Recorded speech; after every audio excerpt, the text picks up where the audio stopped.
Hello, hello, hello, hello, hello, everyone. Hello, YouTubers. This is Anonymous T. Hope you're having an amazing day today. So today, I have some feed updates of what took place overnight as well as what's going on today. And essentially, we have a new HOH. And you're thinking, oh, it's obviously Misha or Todrick, because Carson didn't play. Or maybe Cynthia pulled one out of the hat. Or maybe Lamar Odom finally had a competition that catered to his strengths. No, no, no, no, no, no, no, no, no. We have a Todd Bridges HOH, you guys. A Todd Bridges HOH.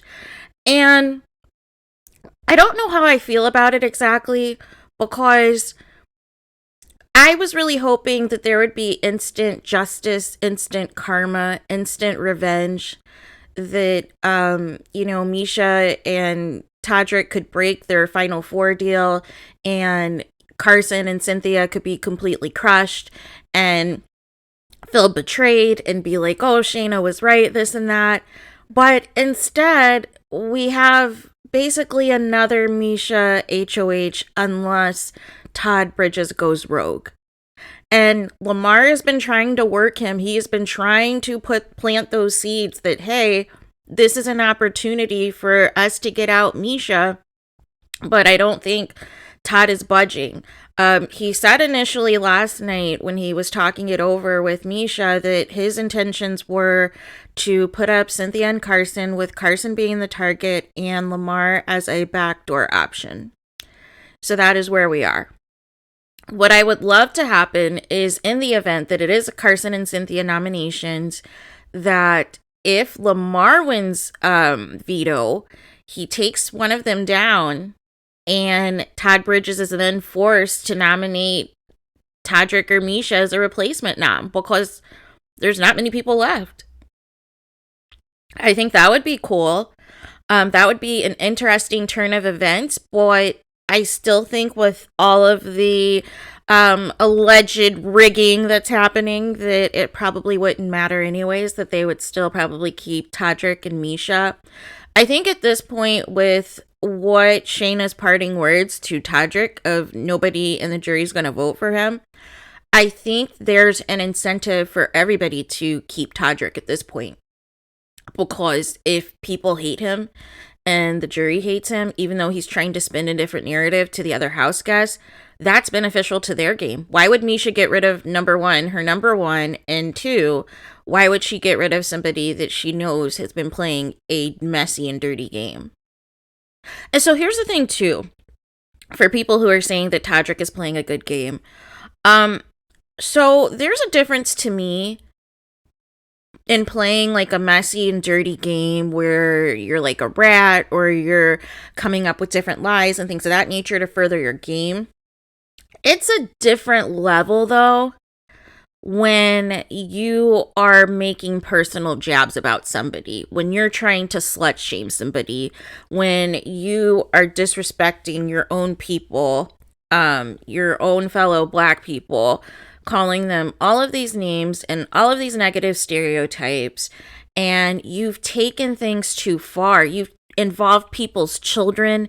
You've involved all of these other things about these people that you have only known for a couple of weeks, but really in your case, you really don't know, because they don't talk to you, because once they realize that you are a fraud, they leave you alone. They leave you alone. And so now what has taken place is the person, whoever's running Todrick's social media, has turned off his comments, and that might have been the smartest thing that they've done up until this point, because the comment should have been off like day one. But what I don't understand, it's the same thing production did with Derek F last season, and that was they are still giving Todrick a pretty good edit, even though he is saying some very awful things. And then I was disgusted because there's a clip going around, I don't know if you guys saw, but it is Todd Bridges, it is Lamar Odom, I think Cynthia's laying down, and then I think also Todrick appears at some point. Well, I don't know if Lamar's there or not, but Carson is the one bringing up this particular conversation about what SHANNA has on.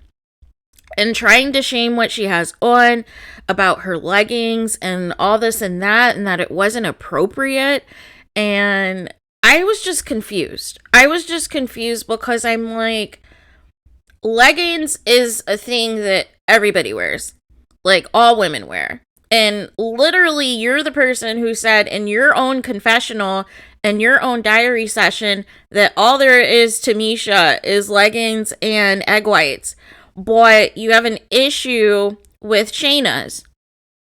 And then they were trying to like make a issue about her revealing crop top, like wearing crop tops and all this and that. Like, it's like they were jealous. Either they liked her, like everybody must have secretly liked her because, you know, maybe they liked her build, her physique, that she has like more curves and things of that nature. And maybe they felt a certain way that her time was devoted to Chris Kirkpatrick and not them. Maybe that's what this is.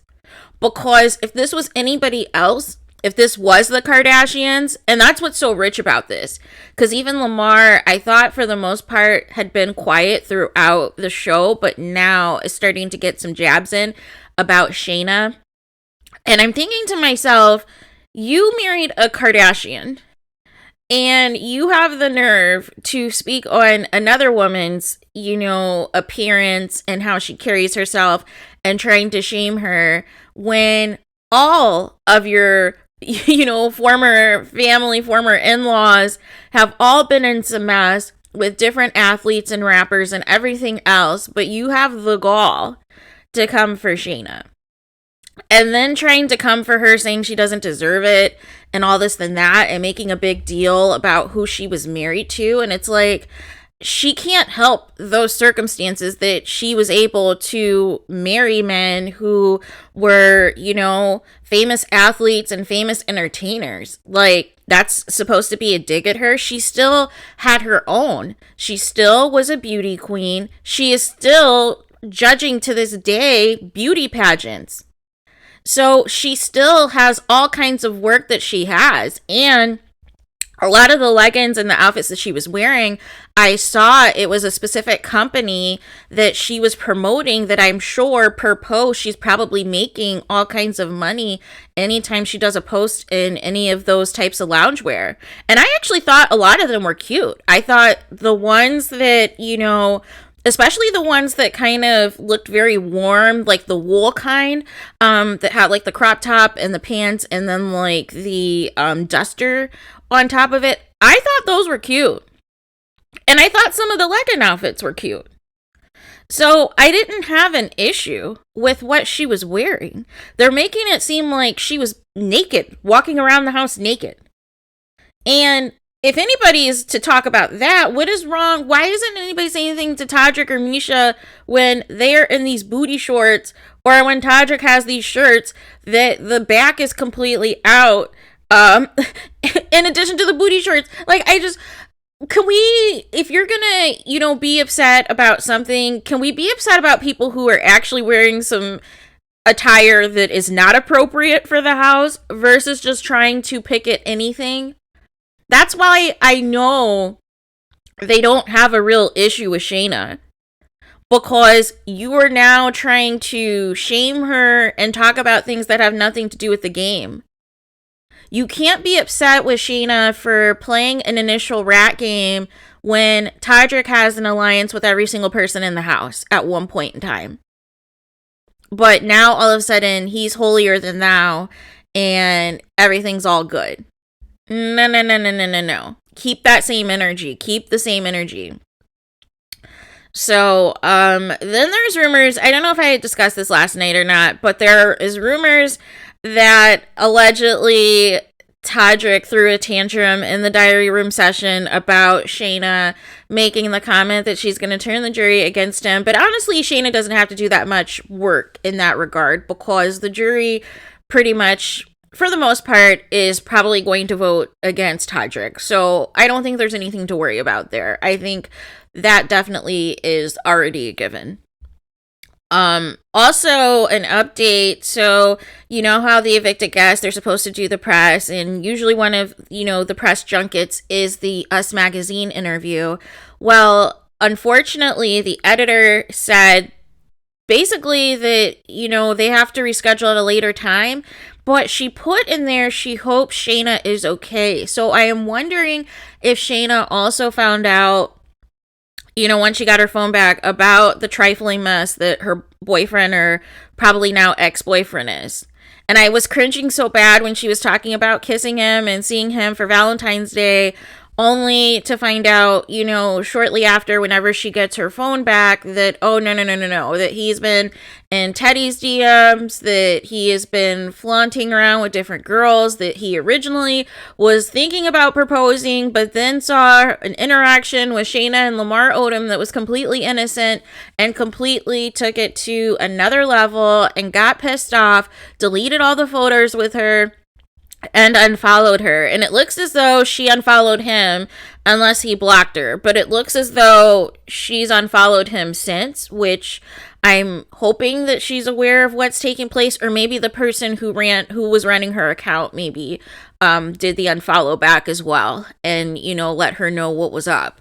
But it's just crazy. It is just crazy. I feel so bad for SHANNA, but for people coming for her, you guys need to watch her reality show with Travis Barker. She is a funny lady.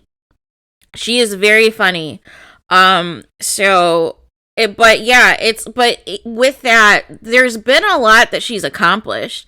And it's funny that Todrick is making such a big deal about SHANNA's personal life and all this and that, and trying to make it seem as though she has nothing and that she's just famous for who she was married to, when she was famous before that. And then you find out that she was offering, Carson and Cynthia the opportunity to work as judges for the pageants that she's executive directors for, I believe in Las Vegas as well as Utah, are like the two ones that I know she's like the executive directors for.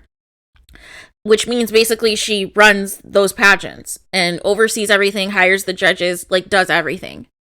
So, but I wonder if that's still going to be the same energy, if they're still going to be a part of, Carson and Cynthia still going to be a part of that judging in Las Vegas in May. I am curious to see that, because after everything that's transpired, I don't know. I mean, I didn't want SHANNA to hug anybody last night when she left, but it's ironic that the people that she did hug are now trying to foam at the mouth at her. So I hope that people get those clips out to SHANNA of everything that Todrick and the other people were saying about her, and just how nasty and malicious they were. I don't know. Like I said in a few videos, we need to revamp this whole Big Brother process. We need to revamp not just the celebrity version, but also the regular version as well. And we need a new regime. We need Grodner to go.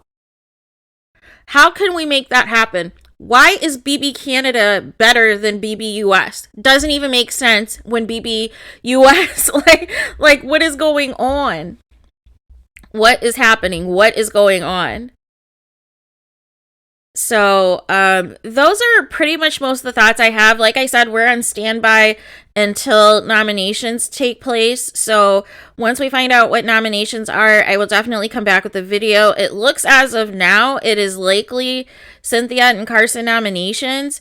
And I feel a certain way about it, because essentially now they're making comments on the feeds that, oh, it looks like we might be in trouble, but we're ready to go anyways. Like we did our best. And I'm like, this is 2 evictions in a row, and really 4 evictions overall, that all of the people who have been evicted are actually the people who want to play this game and who have some knowledge of the game. Meanwhile, you are taking out, you're taking people who are completely clueless, I guess, that are easier to manipulate because they don't know any better. But who keep saying, "Oh, I'm fine if I leave here.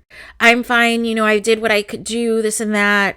And they probably would have said something similar if Misha and Todrick did win HOH. They would probably be like, "Oh, well, they outplayed us and this and that." Like, that's what I mean. It's like I just think it was something personal that they had against Shayna, and then once Todrick just planted that seed in Cynthia, and Cynthia, of course, went with it to Carson, it was over. There was nothing that Shayna could say or do at that point to convince them otherwise, because they wouldn't even give her the benefit of the doubt. They would cut her off when she would try to explain herself. They would try to put her on trial in front of everybody who already is against her and, feels a certain type of way. So it's wild to me. It is very wild to me that we've come here. The season had so much potential. The season had so much potential. We could have easily had, a final three, in some variation of a Lamar, of a Shayna, of a Chris Kirkpatrick, Misha type of setup, of some combination of those four players, and even Carson if he was thinking correctly. But, basically Carson ended his game by taking, why don't you see the logic that you are ending your game by taking out your own numbers? Why don't you see that?